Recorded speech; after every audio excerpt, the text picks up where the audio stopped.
Hi everyone, welcome back to Carl Sagan's Nightwalkers, Lesson 6. In the last class, we have discussed up to para 15. Today, we are continuing from there.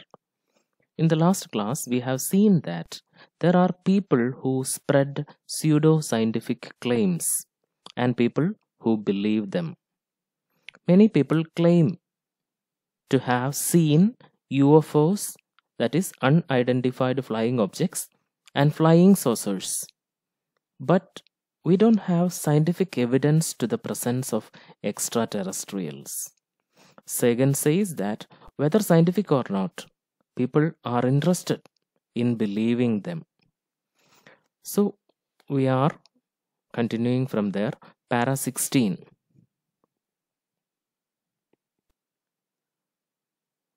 These pseudo-scientific claims are harmful too. Harmful in what way? Just think about astrology.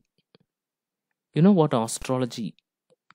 The study of movements and positions of celestial bodies, interpreted as having an influence on the human life and natural world. That is called astrology. Just think about astrology. According to astrology, we judge people by 12 character types, which is determined by the month of their birth. You might have heard about zodiac signs like Scorpio, Libra, Virgo, Leo, Capricorn, etc. See, when we evaluate a person by this predetermined means already determined, already decided template, we do not judge them for what they really are. It is not correct. It is a pseudo approach to evaluate a person. So this is a harmful side of pseudo-scientific approach. Moving on to para 17. Carl Sagan says that he and his colleagues, his fellow scientists, are also interested in knowing about the possibilities of life in other planets. Scientists are studying about the possibilities of life in other planets. But we must be very careful to force our fears and wishes upon the universe. That is, it is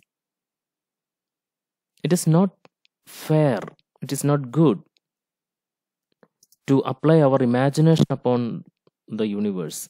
See, we are working on scientific theories, scientific concepts. So applying our imagination upon the universe, that is not fair. Study should be conducted in the true scientific tradition. While maintaining the scientific temper, scientific spirit, we should also be doubtful, skeptical. We shouldn't believe anything right away. Many interesting possibilities may turn out to be wrong. We should have an open mind and should also be willing to ask questions. Then only we will be able to find scientifically we will be able to find answers to the questions. Okay, moving on to para 18.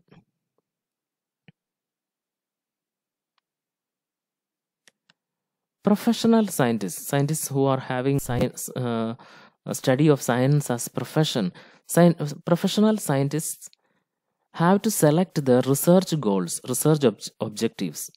That is what they want to prove. Some goals are very difficult to achieve. This was the case with the search for extraterrestrial life. Now the situations have changed.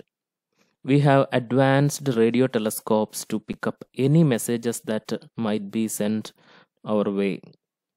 Some other research goals are easily achievable, but they will be trivial. Trivial means less significant, less important, trivial in their significance. Very few scientists select the area of studying the truth of pseudo-scientific claims. Some scientists some scientists will not respond to some pseudo scientific claims, but that doesn't mean that science agrees with it.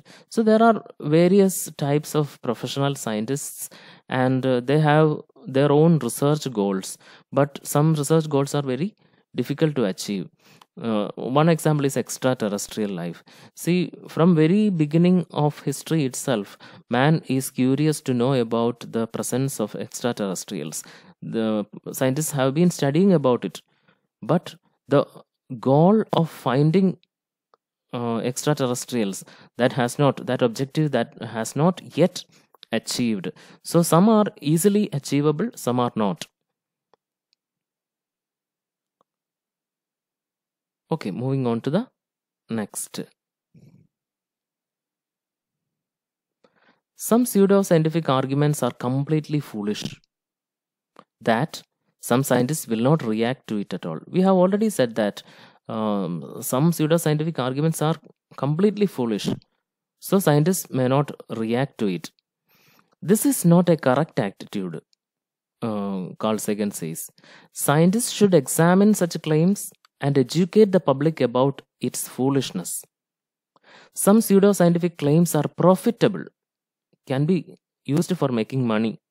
So, the proponents of such claims exploit the ignorance of the public and cheat money from them.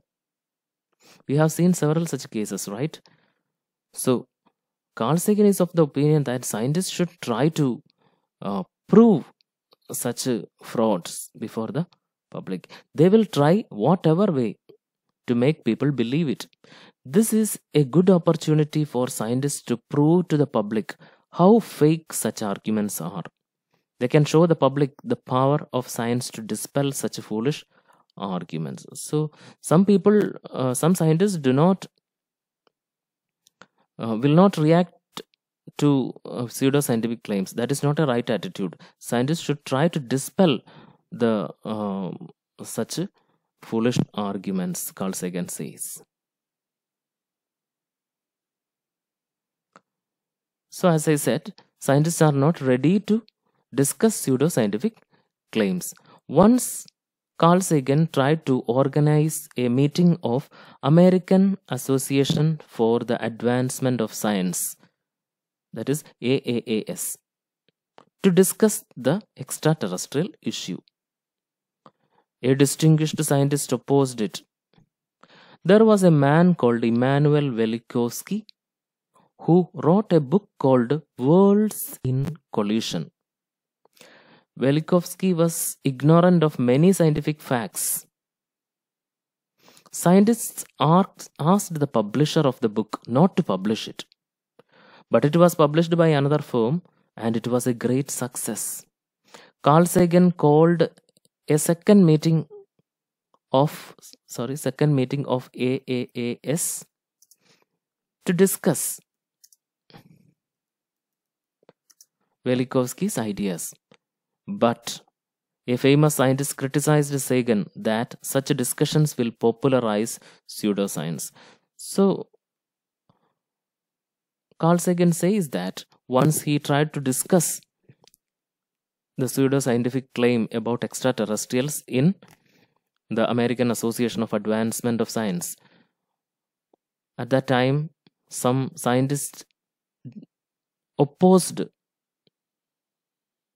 The reason was that by discussing such pseudoscientific claims,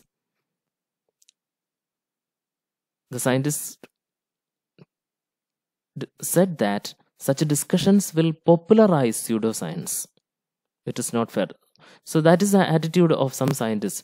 But Sagan is of the opinion that we should discuss such pseudoscientific arguments, claims, and then disprove that they are not correct before the public. Then only we will be able to educate the public about such pseudoscientific claims.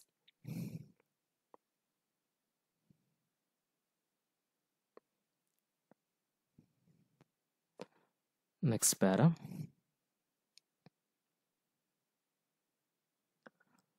Carl Sagan is of the opinion that claims of pseudoscience should be discussed in meetings in public and should educate the public about its uselessness. We have already said that. Astrology should be discussed along with astronomy. Astronomy is a study of celestial bodies. Astronomy is a science, while astrology can be described as a pseudoscience.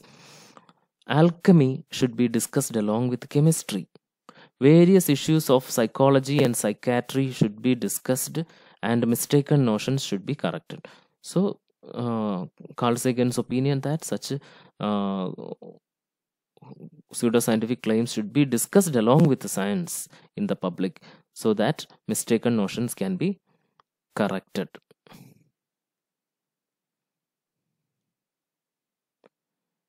In para 22,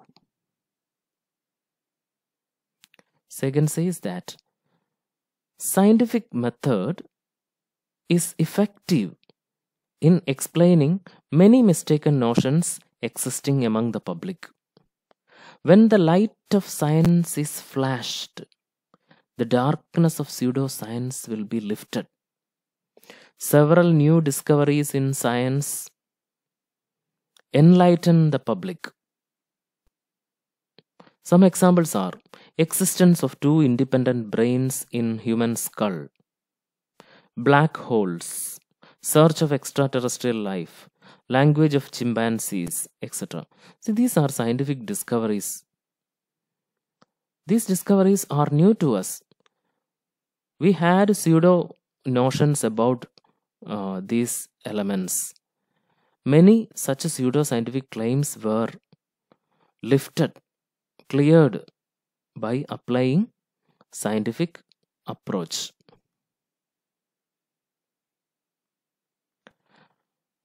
Then we come to this important fact. Evidence is of supreme importance in science. Evidence. Whatever that the scientists claim,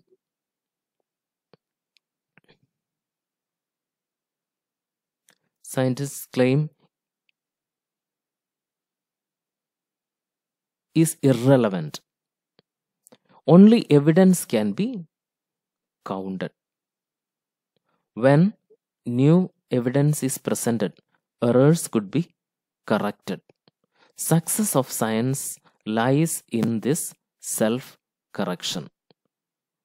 So we are stopping here.